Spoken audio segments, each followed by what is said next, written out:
প্রচার মাধ্যম এবং সমাজ মাধ্যমকে বিশেষভাবে ধন্যবাদ জানাবো, কারণ তাদের কারণে এই খবরগুলি সাধারণভাবে মানুষের কাছে পৌঁছায়। আমরা যারা আমেজ করে খেতে বসি রেস্টুরেন্টে, বড় দোকান, বড় সাইনবোর্ড, ভেতরের পরিষ্কার পরিচ্ছন্নতা আমরা দেখি, কিন্তু যে যে ঘটনা সামনে এসছে, মাংসে পোকা থেকে শুরু করে অন্যান্য বিষয়, আমি ভাবতাম কলকাতাতে ভাগাড়ের মাংস মানুষ খেয়েছে, আমরা খাইনি। এখন শিলিগুড়িতেও এই ধরনের বিষয় রয়েছে, এই বিষয়টি আমাদের কাছে অত্যন্ত বেদনা। আমি আজকে এখানে এসেছিলাম খাদ্য সুরক্ষা দপ্তরে পুরো বিষয়টি জানার জন্য। প্রথমত আমি বলে রাখি যে আমরা 2026-এ সরকারে আসার পরে এই প্রতিটি বিষয়কে আমরা অবশ্যই রিভিউ করব।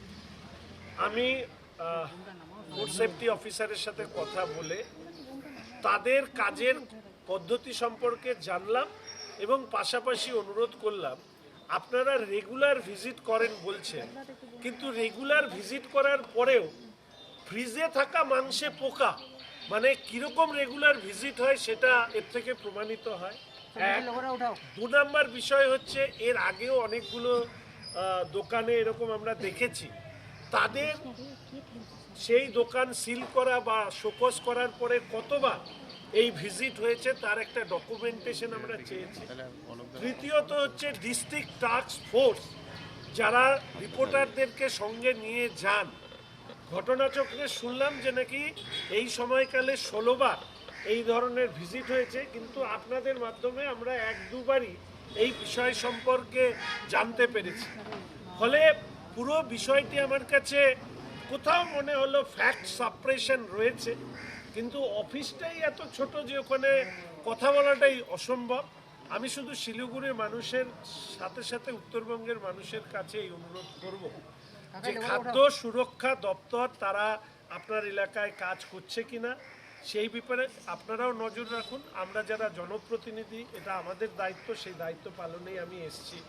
খুব দুর্ভাগ্য যে বড় বড় আমাদের অমিত এবং রাজু দুটো অত্যন্ত গুরুত্বপূর্ণ কথা বলেছে যে ফুড সেফটি লাইসেন্স এবং ট্রেড লাইসেন্স ছাড়া দোকান চলছে, আর রাজু যেটা বলল যে দোকানের নাম বদল চেঞ্জ করে দিয়ে আবার নতুন করে দোকান চালানো হচ্ছে। দেখুন, এই রাজ্যে মুশকিলটা হচ্ছে এই অন্যায়গুলো হচ্ছে এই কারণে সিস্টেমটাই অন্যায় করতে সাহায্য করছে।